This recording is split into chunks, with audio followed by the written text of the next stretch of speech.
Саламатсыздар ма, менің құрметті гүлсүйгіш достарым. Мынау енді сіздерге көрсеткім келіп отыр. Ипомея батат деген гүл өте жақсы гүл. Жапырағы деген мынандай әдемі формасы. Осы жақында осы гүлді бойы ұзарып құлайын деп тұр екен. Сосын мен оны мына төбесін кестім де тамырландыруға қойып едім. 29 апрель бүгін 5 май. 3-4 күнде тек тамыр дейтін атып шықты ғой. Өте жеңіл тамырланады екен. Көбейту тәсілі оп-оңай екен. Мынаны қараңызшы, міне қандай тамыр. Бүгін 5-і 29-30 күн.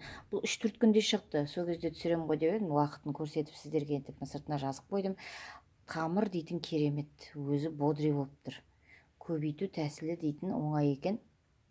Міне сол бісміллә.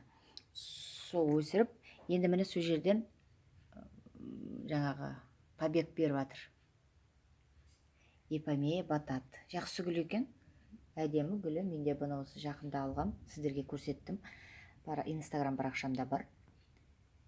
Жақсы. Көбейту тәсілі жеп жеңіл екен. Тек суға салып қойдым, болды. 3-4 күнде атып шықты. Сіздер де өсіріңіздер, алыңыздар. Ипомея батат.